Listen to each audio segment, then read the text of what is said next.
Great morning ji, great morning दोस्तों, नमस्कार।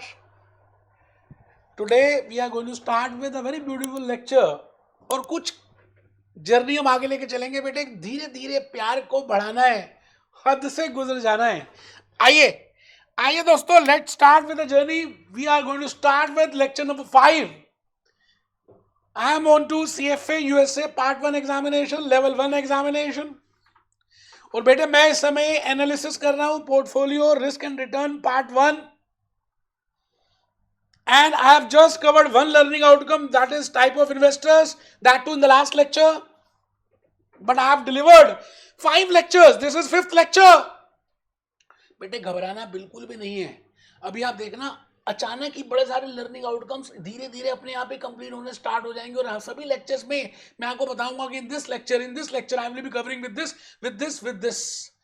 But आपका प्यार, आपका कमर सीधी, आपके नोट्स को बनाना, आपके मोबाइल फोन को कम देखना, आपको सीरियसनेस, बेटा ये नॉर्मल यूट्यूब लेक्चर नहीं है। आप सभी टीचर से ओपन चैलेंज आप कंपेयर करके देख लीजिए। इस तरह से, इस एनर्जी लेवल से, इस तरह से कोई करा रहा हो खड़े होकर, तो बेटे मैं पढ़ाना छोड़ दूंगा। अभी तो कैलकुलेटर का आपको बताया, अभी कैलकुलेशन आनी चाहिए बेटे। पूरे मिरर व्यू से कैलकुलेटर दिखाऊंगा आपको, and so that you can understand the logics, the concepts. आइए लेट्स स्टार्ट बेटे। आज का लेक्चर छोटा सा है, ज्यादा बड़ा नहीं है। और मैं कुछ रिलेशनशिप बनाने की बात करूंगा, because I will be covering with portfolio mathematics which is in quantitative methods. आपको पता है क्वांटिटेटिव मेथड्स में एक अलग से रीडिंग है पोर्टफोलियो मैथमेटिक्स, तो आज उसको भी थोड़ा सा हम कवर करेंगे, क्योंकि हमारी कहानी में बड़ा इंपॉर्टेंट पहलू आज के लेक्चर का है, तभी रिलेशनशिप बनेगी। आइए हाथ से हाथ मिलाकर हम होंगे कामयाब एक दिन, मन में है विश्वास। रजिस्टर ओपन कीजिए ना, कमर सीधी कीजिए ना, ग्रेट मॉर्निंग लिखिए ना। CFA USA लेवल 1 एग्जामिनेशन बेटे हम सब कर रहे हैं और फर्स्ट अटेम्प्ट में क्लियर होंगे। बार बार फिरंगियों के एग्जामिनेशन फीस पे नहीं करनी, वैसे भी वो फीस बढ़ाते जा रहे हैं। And we have seen that portfolio, and when I say a portfolio, I mean it a group of bundle of securities. When I say a group or a bundle of securities, even if there are 2 securities, it is a portfolio. And portfolio में we have, we have to see what is portfolio risk and what is portfolio return.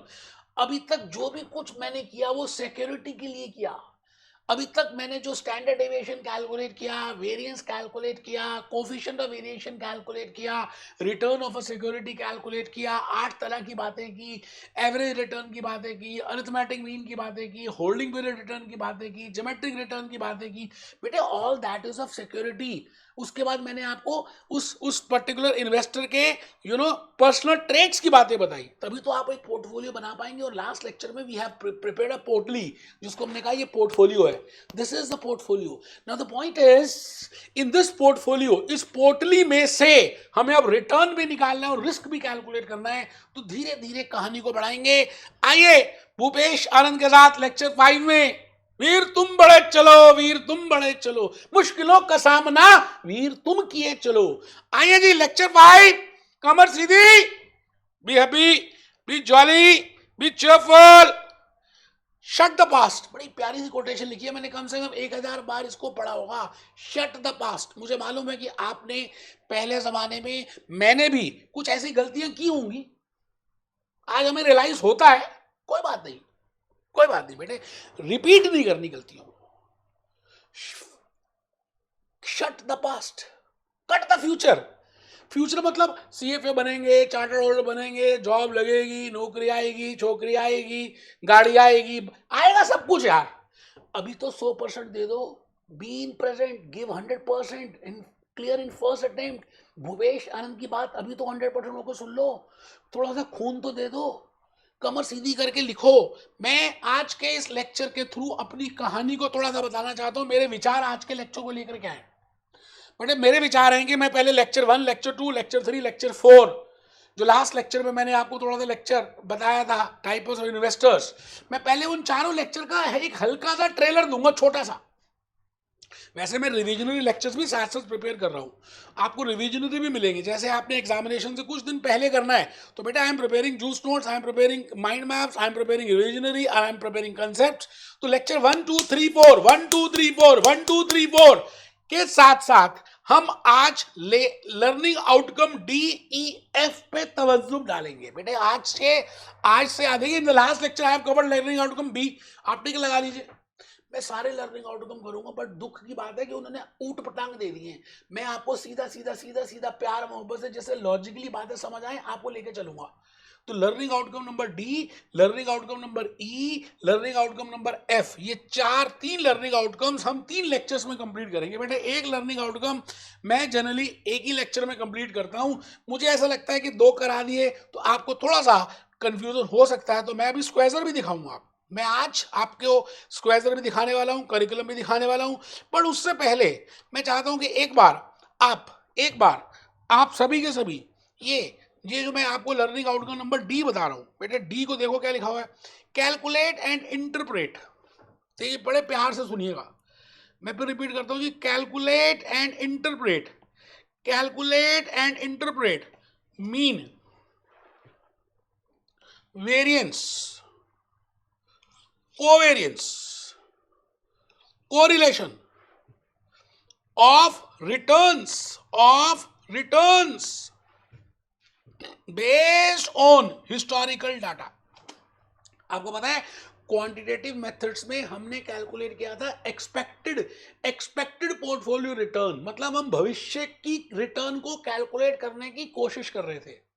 भविष्य मतलब वो जो अभी घटित नहीं हुआ, जो फ्यूचर में होगा, जो आने वाले समय में होगा, उसकी संभावनाएं होने की या ना होने की अभी हुआ नहीं है बेटे। कभी भी संभावना होती है। Whenever we are talking of future we always use the concept of probability. हम प्रोबेबिलिटी की बातें करेंगे कि फ्यूचर में ये होने की आशंका है, और in total of probabilities 1।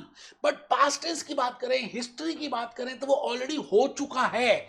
We never use probability in the past tense information, rather we always use probability in the future information. So my dear friends, I can calculate the portfolio return or a portfolio risk on the basis of historical data as well as on the basis of future data. Future में हम probability use करेंगे, historical में हम probability नहीं use करेंगे। आप मेरी बात को ध्यान से सुनेंगे तो लर्निंग आउटकम नंबर D में शायद मीन मैंने बता भी दिया है, वेरिएंस भी बता दिया है बेटे। जब हमने डिस्कस किया था रिस्क और रिटर्न, रिस्क में, स्टैंडर्ड डेविएशन में, कार्ल पियर्सन में, I can not explain you unless until I will tell you that this is mean, this is average, this is mu, this is measures of standard tendency, and the variance I have told you. When I say variance, it is a whole scale of standard deviation. When I say standard deviation, it is a Carl Pearson standard deviation. When I say Carl Pearson, it is actual minus mean information, actual return minus mean return, whole square. Why I do whole square I have told you. Then under the root square cut गया, मैंने whole square ले लिया, variance आ गया बेटे। variance is a absolute tool, but coefficient of variation I have told you, coefficient of variation is a relative tool with the help of which I can calculate it. तो I think ये learning outcome number D हम lecture 5, lecture 6, lecture 7, अब मैं ये नहीं कह सकता कि इसी lecture में खत्म होगा, क्योंकि कहानी है ना, कहानी किस्मत की कब जाके किस मोड़ पे कहां पहुंच जाती है मुझे भी नहीं पता होता यार। जब मैं चर्चा कर रहा होता हूं, भावनाओं में बह जाता हूं। तो next learning outcome is E, calculate and interpret portfolio standard deviation. बेटे बड़ा ही इंपॉर्टेंट कंसेप्ट है, मैं समझता हूं पूरा portfolio risk and return part 1 और पार्ट 2 की जगह अगर नाम चेंज करना होता ना तो मैं चेंज कर देता portfolio standard deviation. I could have given this name as portfolio standard deviation. I think आप मेरी बात को शायद समझ पा रहे हैं, इतना इंपॉर्टेंट कंसेप्ट है। बट वो समझ ही नहीं आएगा जब तक आपको कोवेरियंस नहीं पता होगा, जब तक आपको कोएफिशिएंट ऑफ कोरिलेशन नहीं पता होगा, जब तक आपको A+B होल स्क्वायर का फॉर्मूला नहीं पता होगा, जब तक आपको इंडिविजुअल। तो बेटे मैंने रिलेशनशिप से किया, सब समझ आएगा। तो D, E and F describe the effect on a portfolio risk of inserting assets which are less than perfectly correlated, because correlation can be +1, correlation can be -1, correlation can be perfect, correlation can be imperfect, correlation can be in between +1 to -1। अभी देखेंगे क्या है, घबराना नहीं है। तो D, E, F ये 3 learning outcomes मैं आने वाले 3 लेक्चर्स में कंप्लीट कर दूंगा। आज से वो लेक्चर शुरू भी हो रहे हैं, तो आपने थोड़ा सा लिखना है। फिर मैं आज आपको बुल वाली एक मूवी भी दिखाऊंगा जो बड़ी प्यारी सी मूवी है। ये देखिए जी, मैंने आज आपके सामने ये रख दिया, आ कागज कलम दवातला, लिख दूं मैं अपना नाम तेरे नाम के साथ, माय थॉट्स। रिवीजन में आ रहे हैं जी। रिवीजन में मैंने एक छोटा सा चित्र बनाया, फ्लो चार्ट प्रिपेयर किया, इसी फ्लो चार्ट से आपको सब कुछ एक्सप्लेन हो जाएगा। मेरी कहानी शुरू हुई थी लेक्चर 1 से, और लेक्चर 1 में मैंने कहा था कि as a investor you expect something from that investment. And when you do an investment in a security, you expect something as a return of that security, and you expect something as a risk of that security. So you should know how to calculate return and how to calculate risk of a security. एक था, अकेला हूं, अकेला ही चलूंगा। ए मार्ग के सहारो मत देना मुझे सहारा। एक था, एक ही चलूंगा, मतलब सिक्योरिटी एक थी, पोर्टफोलियो की बात नहीं हुई थी। फिर धीरे धीरे मैंने लेक्चर नंबर 4 में आपको पर्सनल ट्रेड्स की बातें बताई, इन्वेस्टर की बातें बताई, क्योंकि ये बातें आपको हेल्प करेंगी झुंड बनाने में, पोर्टफोलियो बनाने में। तो पोर्टफोलियो का सिलेक्शन करने में आपको इंपॉर्टेंट रहेंगे। तो आपने लास्ट लेक्चर तक पोर्टफोलियो का सिलेक्शन कर लिया था, बोलो हाँ या ना? देखिए बेटे, अलग अलग प्रकार के लोग होते हैं दोस्तों। हमारे घर में भी तो अलग अलग तरह के लोग होते हैं। We have different types of people in our home also. All family members, they have different nature, they have different behaviour, they have different traits. So as a portfolio manager, you should be aware that what are the traits of your investors. Along with that, what are the risk and return of the securities, and on the basis of that, you will prepare a combo. And when I say a combo, I will prepare a portfolio. And when I say a portfolio, it is a mixture of different assets. जैसे आप थाली लेते हैं, थाली खाइए कभी बेटे? थाली हाँ बेटे, जब आप थाली खाते हैं तो आप क्या करते हैं?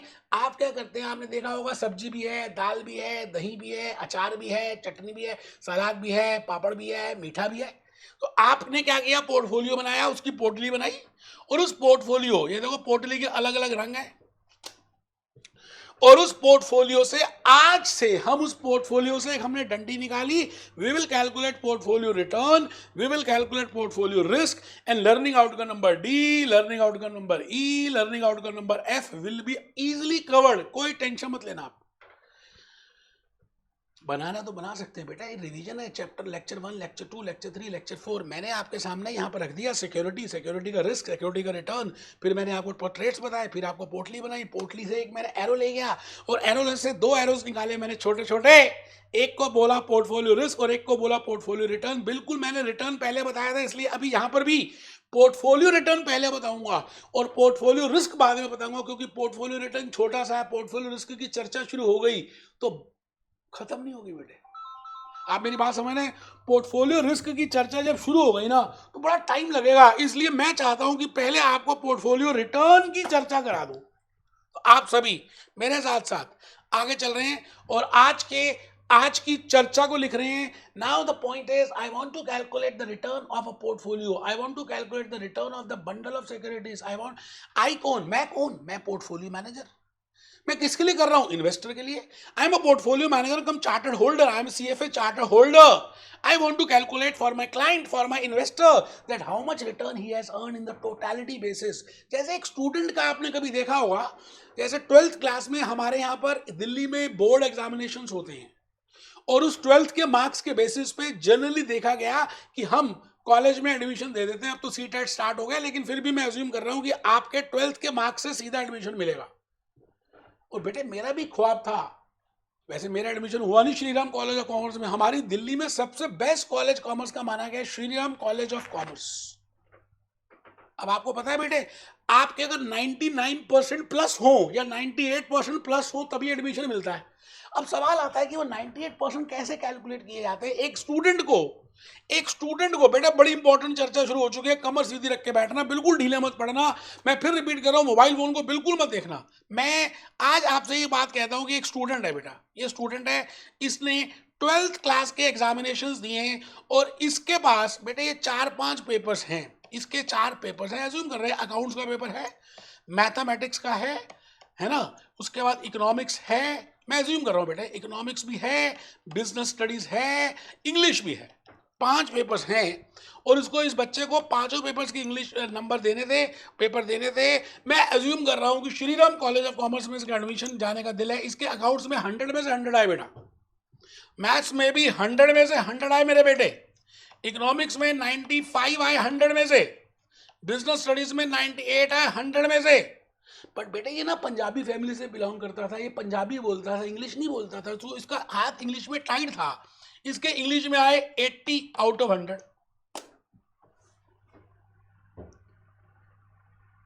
अब इस स्टूडेंट ने श्रीराम कॉलेज ऑफ कॉमर्स के बाहर जाकर बोलना स्टार्ट कर दिया, प्रिंसिपल बाहर आ जा, मेरे अकाउंट्स में 100 में से 100 आए, मुझे एडमिशन दे दे बीकॉम ऑनर्स या इकोनॉमिक्स ऑनर्स में। आपको क्या लगता है अगर आप प्रिंसिपल होते श्रीराम कॉलेज ऑफ कॉमर्स के, तो क्या आप इस स्टूडेंट को नंबर दे देते या सीट दे देते, या उससे पहले आप पहले इसके नंबर कैलकुलेट करते? बेटे बड़ी सिंपल सी बात है, एक सब्जेक्ट में 100 में से 100 आए, इस बेसिस में उसका श्रीराम कॉलेज ऑफ कॉमर्स में एडमिशन नहीं हो सकता, ये कोई जरूरी नहीं है। ये दुनिया एवरेज पे चल रही है, ये दुनिया नॉर्मल कर्व पे चल रही है, ये दुनिया मैंने कहा रैशनल इन्वेस्टर्स पे चल रही है। We have seen 50% area left hand side का है, 50% एरिया राइट हैंड साइड का है। आपको मैंने बताया ज्यादातर लोग रैशनल हैं, ज्यादातर लोग नॉर्मल हैं, आप एवरेज की बातें करते हैं। तो बेटे आपको सबसे पहले इस स्टूडेंट की एवरेज कैलकुलेट करनी है। अब एवरेज दो तरह की होती है, एक होती है सिंपल, एक बच्चे को नींद आ रही थी, वो कहता है पढ़ा रहे थे पोर्टफोलियो मैनेजमेंट, 12th क्लास के बच्चे के पास कहाँ चले गए? बेटा उसी से रिलेट करके मैं अभी पोर्टफोलियो का रिटर्न कैलकुलेट करना सिखा दूंगा।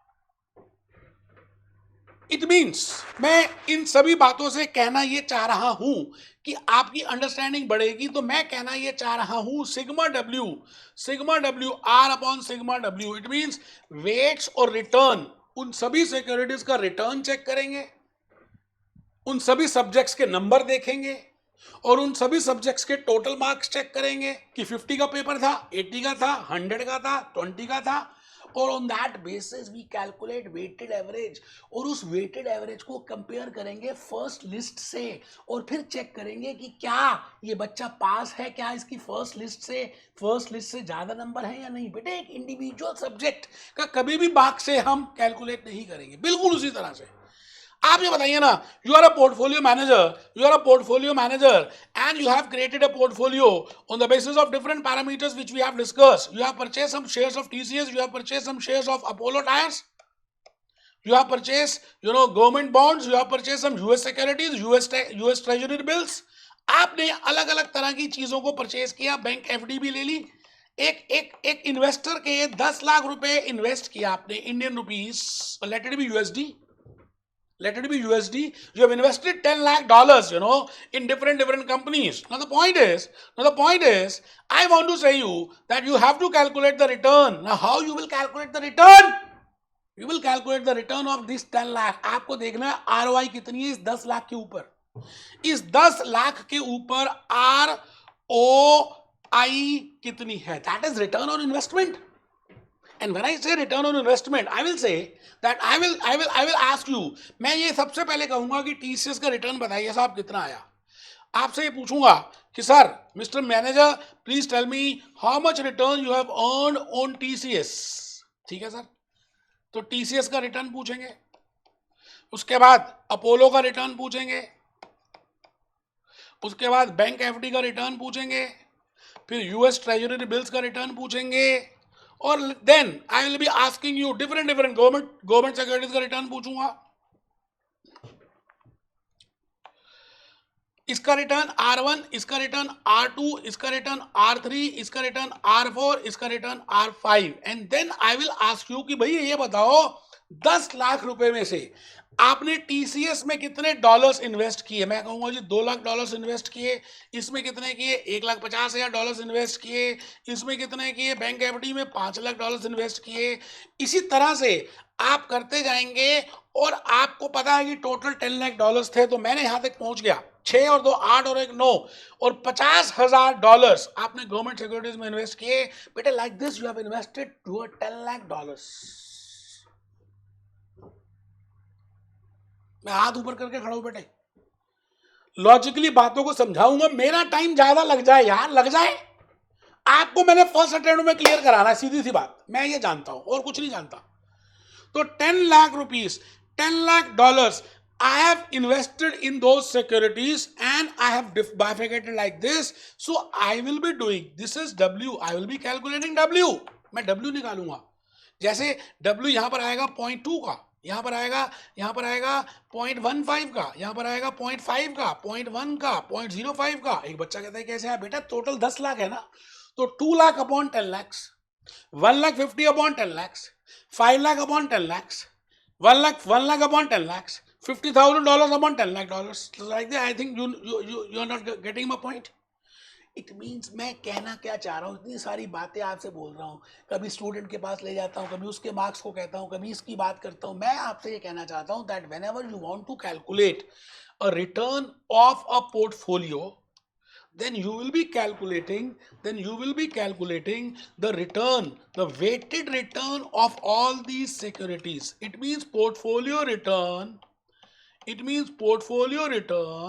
is the weighted return of all securities in that portfolio.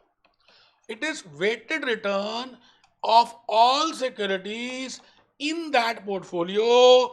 And basically 7th class से आपने सीखा था sigma W x upon sigma W करते थे.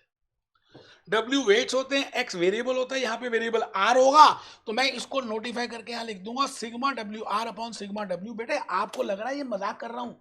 बेटे ये क्वांटिटेटिव मेथड्स की पोर्टफोलियो मैथमेटिक्स नामक एक चैप्टर है, रीडिंग है, जो मैं डिस्कस कर रहा हूँ.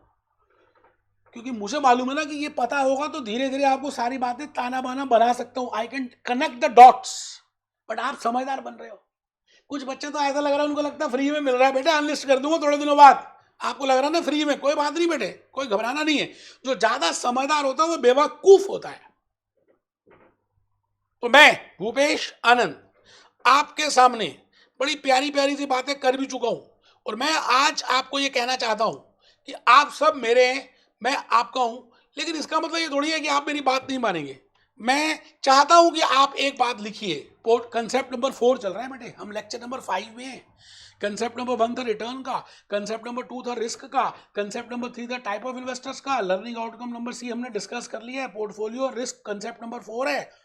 और बेटे learning outcome number D, learning outcome number E, learning outcome number F, हम 3 लर्निंग आउटकम 3 लेक्चर्स में कवर करेंगे. आप ढीले बैठिए, मुझे क्या लेना बेटे. आप लिखिए, आप में तो कुछ बच्चे तो समझदार होंगे, वो लिखिए. Concept number 4 portfolio risk. मैंने नाम हल्का सा चेंज कर दिया. आई will be calculating portfolio risk and portfolio return. And in today's lecture I will be telling you about return. तो मैं चाहता हूं कि आप लिखें I can calculate return basis on the basis of past information, historical information. Is reading का नाम भी है historical risk and return. I can also calculate portfolio return on the basis of future, that is expected, that is portfolio mathematics and quantitative methods. कैसे relate कर रहा हूं हर चीज को. तो आप लिखें portfolio return based on past information. Portfolio is the group of securities having different return features. दोबारा लिख दिया. ये होता है प्यार. बाकी तो सब बेकार की बातें बेटे. प्यार मुझे करना आता है, आपको तो कुछ भी नहीं पता. ए पॉइंट लिखिए कंसेप्ट नंबर 4 का. कंसेप्ट नंबर 4 काफी बड़ा है, आप सब बच्चे ध्यान से लिख रहे हैं. मैं कह रहा हूं जी कंसेप्ट नंबर 4 में लिखिए पोर्टफोलियो इज द ग्रुप और bundle of securities having different features. आप पूरे दिन में अलग अलग चीज खाते हैं ना. ब्रेकफास्ट में कुछ खाएंगे, लंच में कुछ खाएंगे, इवनिंग टी में कुछ लेंगे, डिनर में कुछ लेंगे. It means you have taken a portfolio of eatable items having different types of proteins and different carbohydrates and different fats. Similarly, portfolio is a group of securities having different type of risk and return features. Portfolio return अभी बताया. Portfolio return is a weighted average of individual security returns. मतलब हम हर security का individual return पहले calculate कर लेंगे, जैसे TCS का, जैसे अपोलो टायर्स का, जैसे बैंक एफडी का, जैसे यूएस ट्रेजरी बिल्स का, जैसे गवर्नमेंट सिक्योरिटीज का. तो सबका इंडिविजुअल रिटर्न निकाल लिया, फिर उसको वेटेड से उसका वेट्स निकाल लिया, that how much amount I have invested in that particular security, that return I have received on which how much is the investment.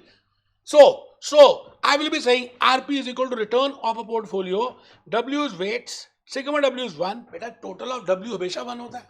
जैसे मैं अभी बताऊंगा फ्यूचर में, एक्सपेक्टेड में sigma of P is always 1. Probability का total भी 1 होता है, W का टोटल भी 1 होता है, and R is equal to return. आइए एक छोटा सा क्वेश्चन करके देखते हैं. कसम होगी अगर आपने एग्जाम्पल ना लिखा, मैं सच कह रहा हूँ आपको बेटे. आपको पता नहीं कि आपको क्या मिल रहा है. यू डोंट नो यार, you don't know. You don't know that you don't know. आपको पता ही नहीं कि आपको क्या नहीं पता.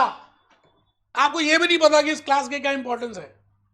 मिस्टर ए के पास 1 लाख रुपए हैं और मिस्टर ए 50,000 रुपए टाटा टाटा मोटर्स में इन्वेस्ट कर रहे हैं और 50,000 रुपए रिलायंस में इन्वेस्ट कर रहे हैं, मतलब एक अंबानी ग्रुप, एक Tata group, $1 lakh, $1 lakh GBP, $1 lakh euros, $1 lakh rupees. He is investing 50% in Tata and 50% in Reliance. ठीक है जी.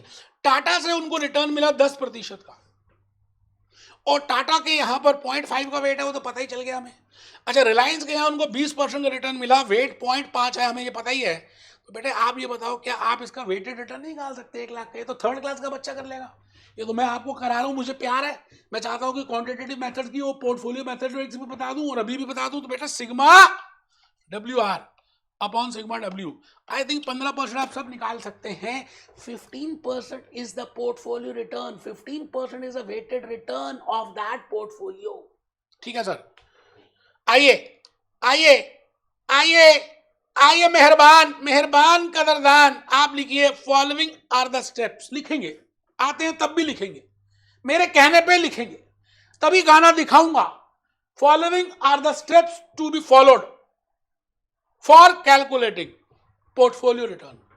आप कुछ स्टेप्स फॉलो करेंगे जब भी आपको पोर्टफोलियो रिटर्न कैलकुलेट करना है. जैसे मैंने अभी आपको पोर्टली बना के दिखाई दी कि भाई पोर्टली का रिटर्न निकालना है, तो उसमें जितनी भी सिक्योरिटीज हैं उनका रिटर्न कैलकुलेट करेंगे, इंडिविजुअल रिटर्न कैलकुलेट करेंगे, उनका वेट्स कैलकुलेट करेंगे. तो लिखिए ना, स्टेप नंबर 1, कैलकुलेट, सब लिखेंगे बेटे, कैलकुलेट इंडिविजुअल सिक्योरिटी रिटर्न. मानिए कि क्वांटिटेटिव मेथड्स की पोर्टफोलियो मैथमेटिक्स वाली रीडिंग करा रहा हूं दोबारा से. Calculate return of all individual securities in that portfolio. Step number 1 लिख लिया हो तो 2 में आएंगे. Calculate the proportion of investment in those securities or the weights of investment in those securities. Individual securities with respect to total investment. For example, here I have invested $50,000 in Reliance and $50,000 in Tata out of 1 lakh. So I will be calculating weights for 50,000 with respect to 1 lakh. तो आइए step number 3 में आ जाइए. एक छोटा सा format बनाइए. पहला column आएगा सिक्योरिटी का, वेट्स का, रिटर्न का, वेटेड रिटर्न का. थर्ड क्लास से करते आ रहे हैं बेटे, थर्ड से. आज मैं नाम दे रहा हूं बस. रंग भर दूं, ला कागज कलम दवातला, लिख दूं मैं पोर्टफोलियो रिटर्न तेरे नाम. पास data, historical data and future, CFA USA part 1. आइए लेवल 1, म्यूचुअल फंड में इन्वेस्ट किया, उसका रिटर्न देख लिया. फिक्स डिपॉजिट में इन्वेस्ट किया, उसका रिटर्न देख लिया. इन्फोसिस में इन्वेस्ट किया, उसका रिटर्न देख लिया. उसके बाद और कहां पे जितनी भी सिक्योरिटीज हैं, टाटा में इन्वेस्ट किया, उसका रिटर्न देख लिया. Then we will calculate the weights, and weights are always with respect to total investment. And then I will be calculating, I know that total of W is 1. Then I will multiply this with this, and then I will take the total of this, and this is summation of WR, and this is summation of W. So I can calculate on the basis of that. So this is on the basis of portfolio return on the basis of past information. But portfolio mathematics quantitative methods की जो reading है वो आपको ये भी कहती है कि आप expected भी निकाल सकते हैं इसी लॉजिक से.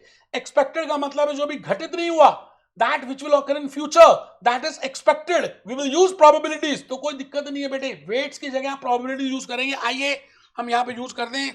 Following is the equation, this return of this on the basis of expected return. आराम से बेटे, मैं थोड़ा सा यहाँ पर हल्का सा चेंज करना चाहूंगा. आप यहाँ पे लिख दें sigma PR upon sigma P. बेटे expected value of, expected return of a portfolio. मैं भूपेश आनंद आज आपसे एक बात ये कहना चाहता हूं कि लाइफ में हमें बड़े कम मौके मिलते हैं बेटे जब हम लाइफ में आगे बढ़ते हैं, है ना. और ये मौका मिला आपको CFA USA लेवल 1 करने का, फर्स्ट अटेम्प्ट में क्लियर करना है. मैं पूरी 100% मेहनत लगा दूंगा आपको लॉजिकली, क्रोनोलॉजिकली समझाने के लिए, कि जिससे कि एक लेक्चर से एक लास्ट लेक्चर तक आपका कनेक्शन बने. यार ऐसे थोड़ी है ना. तो इसीलिए मैं एक आध कंसेप्ट दूसरे सब्जेक्ट का भी यहाँ पे डाल रहा हूँ जिससे कि कनेक्शन आए, है ना. और लर्निंग आउटकम मैं अपने हिसाब से करा रहा हूँ, लेकिन यकीन मानिए आई will be covering A to Z learning outcome. मैं प्रूव कर दूंगा कि आपके सामने मैंने सारे लर्निंग आउटकम कंप्लीट किए। Let me complete lecture 5, lecture 6, lecture 7 and I will prove that I have covered learning outcome D, learning outcome E, learning outcome F। एक एक पॉइंट क्लियर होगा, आप करिकुलम स्क्वायर से देखना। चलिए, हम वैसे रिस्क की बातें कर रहे हैं और रिस्क में मैं एक मूवी को दिखाना चाह रहा हूं जो जिंदगी ना मिलेगी दोबारा में, बुल फाइटिंग स्वीडन में जो होती है। खुल चुका है, सेकंड रॉकेट रिस्क है। जिंदा रहा तो क्या? वो कहता मैं अगर जिंदा रहा, क्योंकि बुल फाइटिंग में, बुल रेस में क्या पता मर जाए, बुल मार देगी, सांड मार देगा। रिस्क है, रिटर्न भी है। रिटर्न क्या है? भाग रहे हैं तो मजा आ रहा है। रिस्क भी है, क्योंकि अगर धीरे भागे तो सांड मार देगा। आइए देखें पोर्टफोलियो रिटर्न। बड़े सारे बुल्स हैं, बड़े सारे लोग भागने वाले हैं, एक से ज्यादा हैं। इसका मतलब इसको बोलते हैं portfolio, portfolio return and portfolio risk. अगर मैं जिंदा रहा तो मैं तुम दोनों को अपनी पोर्टफोलियो दिखाऊंगा। Portfolio risk and portfolio return, I think आप समझ रहे हैं। तुम दोनों को ही क्यों? वेल डन मेरे शेर। देखिए बेटे, पोर्टफोलियो रिटर्न की बात हो रही है, पोर्टफोलियो रिस्क की बात हो रही है, सब भाग रही है। पोर्टफोलियो है, पोर्टफोलियो रिटर्न, मजा आ रहा है। रिस्क भी है, रिस्क में नेक्स्ट लेक्चर में कवर करूंगा। देखिए रिस्क आ रहा है, पीछे से सांड आ रहे हैं भागते हुए, बुल आ रहे हैं, जिंदगी ना मिलेगी दोबारा।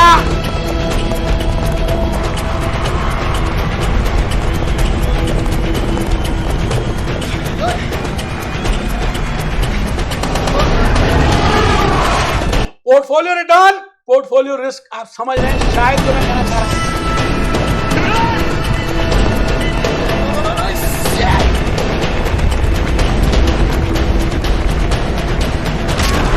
ये देखिए मार दिया सांड ने। बेटे मैं यही तो कहना चाह रहा हूं, as a portfolio manager cum chartered holder you should know how to calculate the portfolio return and portfolio risk of your investor. तो मिलते हैं लेक्चर नंबर 6 में। मैं आपको पोर्टफोलियो रिस्क स्टार्ट करूंगा लेक्चर नंबर 6 में, और ऐसी ऐसी बातें, ऐसे ऐसे logics, covariance, correlation, perfect, imperfect, आर के बारे में बताऊंगा कि आप हैरान हो जाएंगे कि इस तरह से भी कोई पढ़ा सकता है। मिलते हैं बेटे, B happy, be jolly, B cheerful.